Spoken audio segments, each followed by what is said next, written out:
कैसे हैं guys, welcome back to another show. आज मैं आपको दिखाने जा रहा हूँ एक साइंस फिक्शन मूवी जिसका नाम है आई रोबोट। सन 2035 में एक कानून पास किया जाता है जिसकी वजह से ह्यूमन आई रोबोट्स को बनाया जाता है ताकि वो इंसानों की खिदमत कर सके, क्योंकि रोबोट सबको सिक्योर लगते हैं और इस तरह से इंसान पूरी तरह से रोबोट्स पर इन्हिसार करने लग जाते हैं। लेकिन इस दौरान शिकागो का डिटेक्टिव स्पूनर रोबोट्स पर ज़रा भी यकीन नहीं रखता। वो गलती से एक रोबोट को एक चोर समझ लेता है जो कि असल में अपने मालिक को सप्लाईज डिलीवर कर रहा होता है। उसके इस तरह से रोबोट्स के खिलाफ होने की वजह से सभी, यहाँ तक कि उसके साथ काम करने वाले भी उसका मजाक उड़ाते हैं, क्योंकि उनमें से कोई भी नहीं मानता कि रोबोट्स कोई जुर्म कर सकते हैं। एक दिन उसे खबर मिलती है और वो जल्दी से इन्वेस्टिगेशन के लिए यूएसआर जाता है, जो कि इस तरह की टेक्नोलॉजी के लिए डेवलपमेंट सेंटर होता है, जहां पर वो देखता है कि एआई रिसर्च डॉक्टर ने सुसाइड कर ली होती है अपने ऑफिस की खिड़की से छलांग लगा के।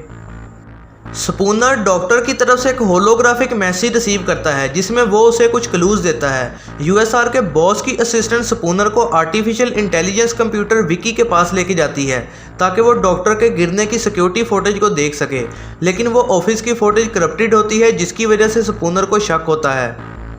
वहाँ के दरवाजे पर एक बुलेट प्रूफ खिड़की होती है और वो अंदर से लॉक भी होती है, जिसे कि स्पूनर तोड़कर बताता है कि इतना बूढ़ा शख्स इतनी मजबूत विंडो कैसे तोड़ सकता है। और फिर स्पूनर बताता है कि डॉक्टर को किसी रोबोट ने बाहर को धक्का दिया है और ये कोई सुसाइड नहीं है। लेकिन यूएसआर की असिस्टेंट कहती है कि यह मुमकिन नहीं है कि कोई रोबोट डॉक्टर को मारे, क्योंकि जो लॉज रोबोट के लिए बनाए हैं वो उसे इंसान को नुकसान पहुंचाने नहीं देते।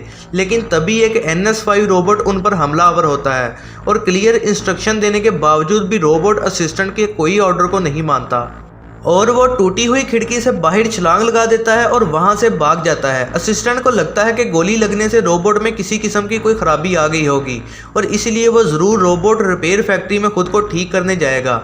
वो दोनों वहां पहुंचते हैं जहां पर वो उस NS5 रोबोट को देखते हैं जो कि बाकी रोबोट्स के दरमियान छुप रहा होता है, जो कि वहां से भागने की कोशिश करता है, लेकिन आखिरकार पुलिस उसको घेरे में ले लेती है। और फिर इन्वेस्टिगेशन के दौरान रोबोट सनी कहता है कि उसने किसी का भी कत्ल नहीं किया है और डॉक्टर ने उसको स्पेशली बिल्ड किया था ताकि वो इंसानों जैसे इमोशंस रख सके और ख्वाब देख सके। पुलिस स्टेशन में बॉस आता है और ये कहता है कि ये सिर्फ एक सुसाइड केस था और वो उनको कहता है कि सनी को रिपेयर के लिए भेजा जाए। और जब स्पूनर डॉक्टर की मौत के बारे में इन्वेस्टिगेशन कर रहा होता है तो अचानक एक यूएसआर डिमोलिशन रोबोट डॉक्टर के घर में उस पर हमलावर होता है और स्पूनर बड़ी मुश्किल से वहां से अपनी जान बचाकर निकलता है। और फिर वो असिस्टेंट को बताता है कि शायद डॉक्टर को यूएसआर ने ज़बरदस्ती कैद करके रखा हुआ था इसी रोबोट के मेल फंक्शन की वजह से। लेकिन असिस्टेंट उसकी इस बात पर यकीन नहीं करती और यही कहती है कि रोबोट्स बनाए गए 3 लॉज की वजह से ऐसा कुछ नहीं कर सकते। फिर अपने घर वापस जाते वक्त एक ट्रक जो कि NS5 रोबोट से भरा होता है उस पर हमलावर होता है। वो बड़ी मुश्किल से वहां से बचकर निकलता है और फिर अपनी मशीनी आर्म के ज़रिए बाकी के बचे हुए रोबोट्स को ख़त्म कर देता है। लेकिन इससे पहले कि पुलिस वहां पहुंचती, रोबोट आग में छलांग लगाकर खुद को तबाह कर देता है और सबसे बुरा, बिखरे हुए सारे सबूतों को क्लीनिंग रोबोट साफ कर देते हैं। और उसी दिन असिस्टेंट स्पूनर को इन्फॉर्मेशन देती है कि रोबोट सनी को एक सेकेंडरी न्यूरल नेटवर्क के जरिए बनाया गया है, जिसकी वजह से वो उन सब लॉज को नहीं मानता। स्पूनर ये मानता है कि डॉक्टर ने इस किस्म का रोबोट किसी अननोन रीज़न की वजह से जानबूझकर बनाया था। और असिस्टेंट को स्पूनर का बाजू देखकर यह भी पता चलता है कि स्पूनर का मैकेनिक बाजू भी उसी डॉक्टर ने बनाया था जब वो एक कार एक्सीडेंट में अपना बाजू खो बैठा था। और वो बताता है कि जब वो एक छोटी बच्ची के साथ पानी के नीचे डूब रहा था, रोबोट ने उसे बचाने का सोचा और उस छोटी बच्ची को नीचे ही डूबने दिया था।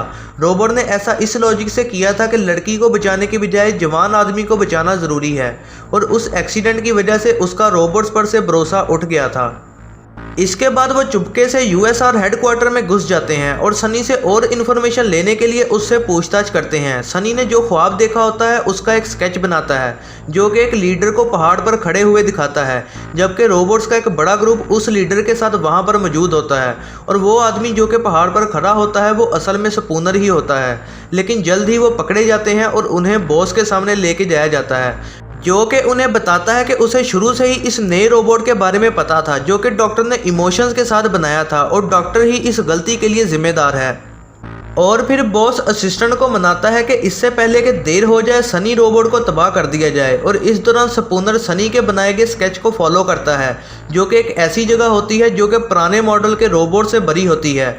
और उस पहाड़ी पर खड़े वो डॉक्टर का एक और होलोग्राफिक मैसेज रिसीव करता है। वो बताता है कि रोबोट्स के लिए जो लॉज बनाए गए हैं वो सिर्फ और सिर्फ रोबोट्स में एवोल्यूशन पैदा कर रहे हैं। और उसी मूवमेंट पर वो देखता है कि NS5 रोबोट्स पुराने मॉडल के रोबोट्स को तबाह कर रहे हैं। वो रोबोट्स इंसानों पर हमला करने और कब्जा करने की तैयारियां कर रहे होते हैं। NS5 रोबोट स्पूनर को पकड़कर मारना चाहते हैं, लेकिन पुराने मॉडल के होने की वजह से उन्हें देर हो जाती है, जो कि अभी भी इंसानों की हिफाजत के लिए उन 3 लॉज को मान रहे होते हैं। और इस दौरान रोबोट्स की फौज हमला करना शुरू कर देती है। बड़े शहरों में पुलिस और लोगों पर रोबोट्स हमला करना शुरू कर देते हैं और NS5 रोबोट हर चीज़ तबाह करना शुरू कर देते हैं। स्पूनर असिस्टेंट को बचाता है, जिसे उसका अपना NS5 रोबोट उसे अपने ही घर में कैद किए होता है। ये समझते हुए कि बॉस ही इन सब चीज़ों के पीछे है, वो USR हेडक्वार्टर में घुसते हैं और सनी से मिलते हैं, जिसे कि असिस्टेंट ने बॉस के कहने पर तबाह नहीं किया होता और बजाय इसके वो किसी और रोबोट को तबाह कर देती है। लेकिन वो तीनों बॉस के ऑफिस में जाते हैं, जहां पर वो देखते हैं कि किसी NS5 ने बॉस को मार दिया है। स्पूनर को तब एहसास होता है कि वो शुरू से ही गलत टारगेट के पीछे था।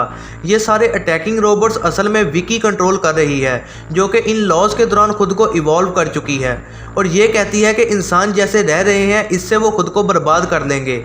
तो इसलिए विकी एक क्लियर अप प्लान के साथ आई है ताकि ह्यूमैनिटी को बचाया जा सके।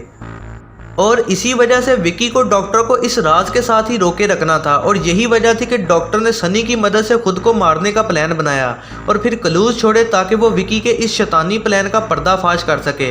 तभी सनी जानबूझकर विकी की साइड होने का कहता है और असिस्टेंट को पकड़ लेता है, जबकि स्पूनर उसके असल प्लान को समझ लेता है और इर्द गिर्द मौजूद रोबोट्स को ख़त्म कर देता है। और फिर वो तीनों विकी की कोर की तरफ जाते हैं और सनी को लैब से नैनाइट्स लाने का काम दिया जाता है, जिससे कि वो विकी को तबाह कर सकते हैं। इस दौरान विकी तमाम रोबोट्स को वापस बुलाती है ताकि इन तीनों को ये करने से रोका जा सके। असिस्टेंट को धक्का दिया जाता है, जिससे वो टॉप फ्लोर से नीचे गिर जाती है, लेकिन सनी उसे बचा लेता है।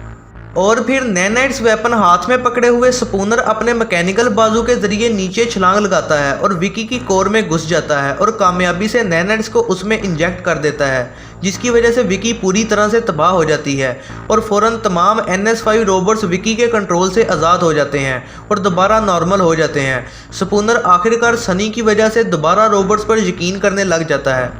सनी पहाड़ की चोटी पर चढ़ता है और वो नए पर्पज़ के बारे में सोचता है और तमाम रोबोट सनी की तरफ बढ़ते हैं, जो कि एग्जैक्ट उसके ख्वाब वाली तस्वीर जैसा सीन होता है, जहां पर सनी तमाम रोबोट्स को उन फजूल के लॉ से आज़ाद कर देता है, जिसकी वजह से रोबोट्स गुलामी में होते हैं। ये है ज़रनाब मूवीज़ रिव्यू। वीडियो पसंद आई हो तो लाइक करें और ऐसी ही नई वीडियोज़ के लिए चैनल को सब्सक्राइब करना ना भूलिएगा।